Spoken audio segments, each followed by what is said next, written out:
Hello अस्सलाम वालेकुम। Voices overseas Pakistani के प्लेटफॉर्म से मैं आपकी खिदमत पे एक दफ़ा फिर हाजिर हूँ। आज बात करेंगे रिजवाना तशद्दुद केस पे। इससे पहले मैंने एक वीडियो बनाई थी। उस वक्त तक ना कोई गिरफ्तारी हुई थी और ना ही किसी किस्म का रिलीफ मिला था। उसके बाद काफ़ी सूरत हाल बेहतर हुई है और जो मुलजिमा सोमिया आसिम जो जज की बीवी है उसको गिरफ्तार कर लिया गया था। उसकी ज़मानत मनसूख होते उनको जेल से गिरफ्तार किया गया, जो कि एक बहुत बड़ा अच्छा इकदाम है। और उसके जज थे जज फ़र्रुख फ़रीद बल्लोच। उनको एक्चुअली सलाम पेश करना चाहिए कि उनके ऊपर काफ़ी प्रेशर होगा, पेयर्स का भी होगा, सियासतदानों का भी होगा, लेकिन उसके बावजूद उन्होंने बच्ची के साथ जो सलूक हुआ है उसको कंसिडर करते हुए, या जो उनकी ड्यूटी है एक्चुअली उसको करते हुए उन्होंने उसको कर दिया। पहली एफआईआर काफ़ी बोगस थी, इसलिए उनको बेल मिल गई थी जो सोमिया आसिम है। और लेकिन अभी तक जज को गिरफ्तार नहीं किया गया है और वो बच्ची उनके पास 7 माह से काम कर रही थी।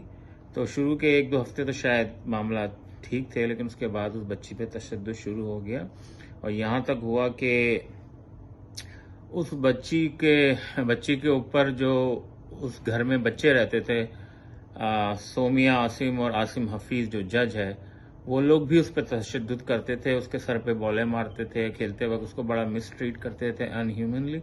और उसके बाद जब उसको सोने के लिए भी कोई प्रॉपर बिस्तर वगैरह नहीं देते तो उसको गराज में या बाहर से खेल देते थे। तो she was treating like a worse an animal. तो ये एक बड़ी अच्छी खबर है, उसको बहुत अच्छा ट्रीटमेंट मिल रहा है। पंजाब हुकूमत को जागी है और उन्होंने जाके कुछ इकदाम किए हैं, जो ट्रीटमेंट वगैरह उनको अच्छा मिल रहा है। और यहाँ पे एक बात और बहुत अच्छी मैं मेंशन करना चाहूँगा, एक वकील है जो फैसल जट, वो जो है इस केस को लड़ रहे हैं, उन्होंने उसको लिया था और उसको वो बड़े भरपूर तरीके से लड़ रहे हैं। और उनका ये कहना है कि उस बच्ची पे ऐसा तशद्दुद किया गया है कि जैसे जंगी कैदियों पर भी नहीं किया जाता। तो ये एक बड़े अफसोस की बात है कि एक तो बच्ची है, वो मुलाजमा है, 12-14 साल की बच्ची है। आपको पहली बात तो रखना नहीं चाहिए और आपने रख लिया है उसको, तो उसको एक ह्यूमन डिसेंटली उसको ट्रीट करना चाहिए। पहले तो वो डिनाई करते रहे उनकी फैमिली, उसकी वाइफ के, नहीं हमने तो उसको तशद्दुद नहीं किया, हमने तो उसको सही सलामत वापस किया था। उसके घर वालों ने तशद्दुद करके हमें फंसाने की कोशिश की गई है।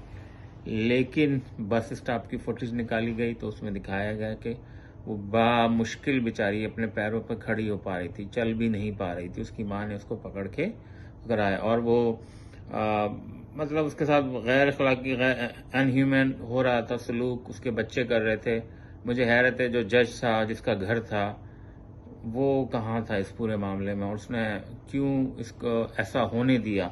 मैं तो उसको भी वो मुर्द इल्ज़ाम समझता हूँ और उनके ऊपर भी एफआईआर होनी चाहिए। इक़दाम कत्ल की बीवी पे भी होनी चाहिए और बच्चों का भी, I don't know how old और यंग दे आर, बट ये एक तरह का फैमिली ट्रेडिशन बना हुआ है उन लोगों के बच्चियों पे, नौकरानियों पे जुल्म करना, ये ख़त्म होना चाहिए।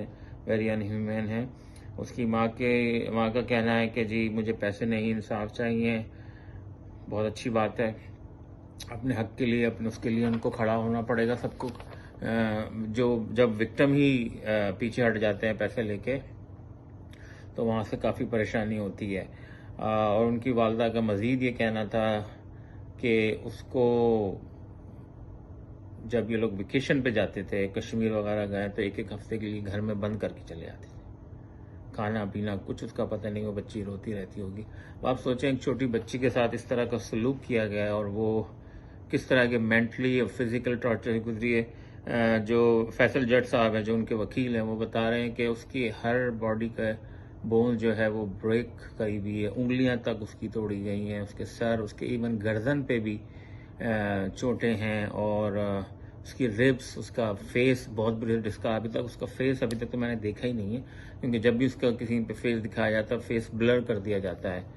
तो चलें, कुछ अच्छी शोर मचाने से और कुछ लोगों ने वो एहतजाज वगैरह करा है, लेकिन वो जो औरतें हैं, एनजीओ हैं, जो बड़ा आके कहती हैं मेरा जिस्म मेरी मर्जी, और बड़ा उनको वो होता है कि जी हमारे हुकूक पामाल हो रहे हैं, तो ये एक बच्ची के हुकूक पामाल हुए हैं, एक औरत नहीं किए हैं।